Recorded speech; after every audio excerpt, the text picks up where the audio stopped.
Like I wanted to make these action movies in my backyard. But when you're a teenager, you don't know anybody who can come be your action star.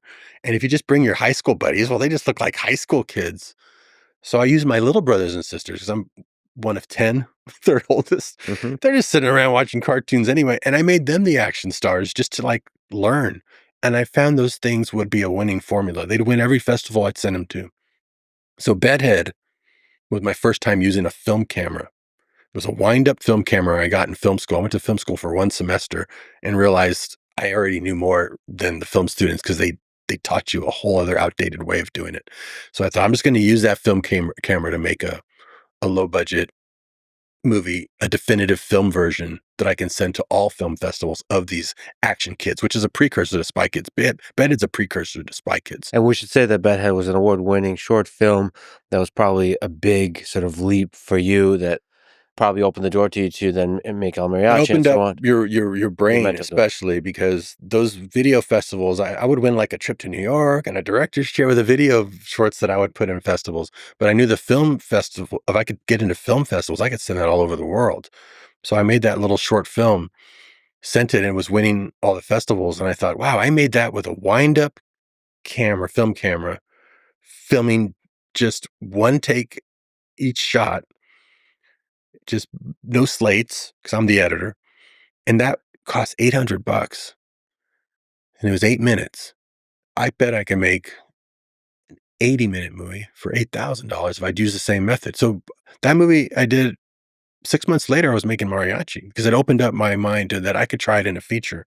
Can we actually pause on that because I think Bedhead has a really great, really unique story, shot in a really unique way. I think what I'm trying to say is like it's very important to write the right script, write the right story. So let me tell you the trick to that. Yeah. And Mariachi's the same way.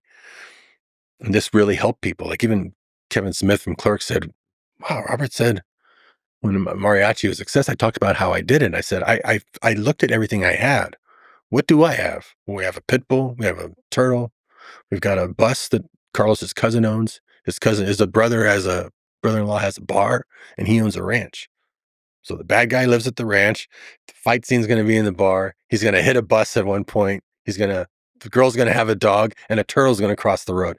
It gives you all this production value. So you write backwards. Mhm. So for Bedhead, I even did that with a camera. So I've been shooting video all this time. And one thing I wished I could do on video, I never could, was slow motion or stop motion even.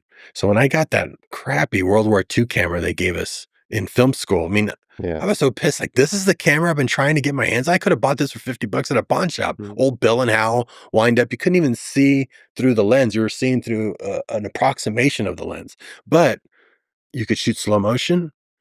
I could do reverse photography if I filmed upside down. Mhm. I could do, because if I do a fast push into her, I'll never get the focus in right. So I started with it in focus, went back, pulled backwards on a chair, and then reversed it, flipped it, and now it looks like it stops on a dime in focus. Like, Right? the number of times I've seen you shoot backwards is incredible. Like to achieve a certain feeling, a certain experience, a uh certain effect, sometimes shooting in reverse plus the sound effect layer, you can create this reality that's surreal Yeah. that then results in the story that you wanted. Like you have you have to be functioning in some kind of different space-time continuum. You Well, have to it kind morph of, you time. start putting it together, right? So Yeah. I've got this different camera. Well, what now? I go like, well, no, I don't want to shoot the same kind of movie. If I got a camera now that can do that, I can do stop motion. So that's why there's an animated title sequence at the beginning. Because I go, wow, I'm a cartoonist.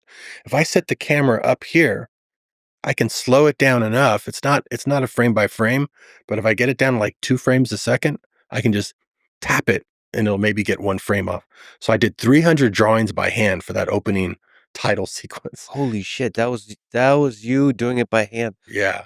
So you watch that, and this is a throwaway title sequence, but I really want this thing to win awards. Okay, hold on a You second. watch How it long did again. that take to draw? That's a lot. I That seems like a remember lot of work. I drew it over. Well, I was a daily cartoonist by then, so I was pretty fast. But still, that's why it's only penciled. It's not inked, but it looks great. I mean, it's the camera's going around and all kinds of crazy stuff, but it's just all faked by paper.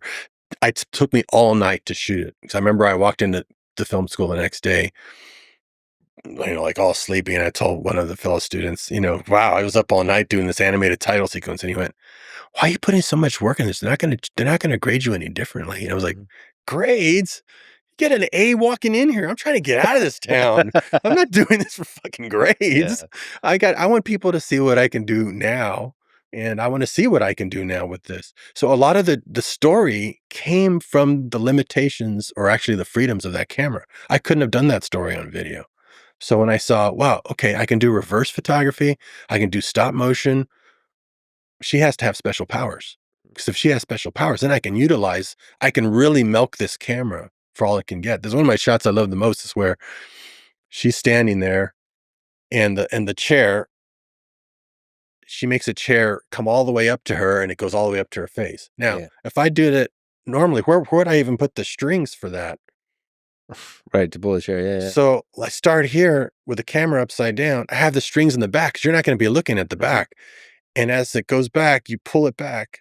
And then when you reverse it, it goes, and it looks so good. You can't spot the string. If you Yeah, look close, you see the strings are in the back, but your eye's not looking there. yeah, So that's I did brilliant. stuff like that. And then just her like getting the hose. And then I just do stop motion for the hose turning on, the faucet. That's why I gave her special powers and it made the story better. So sometimes the limitations you have with equipment or location, you can use it to take chicken shit, turn it into chicken salad. Take this camera that everyone was like, what's this? And I go, I can do so much with this. But I tell you, today I look at that camera, I can't believe I ever made a movie with that thing. It's so ridiculously primitive. I'm just like, how did I even think I could get anything done with this and it even exposed?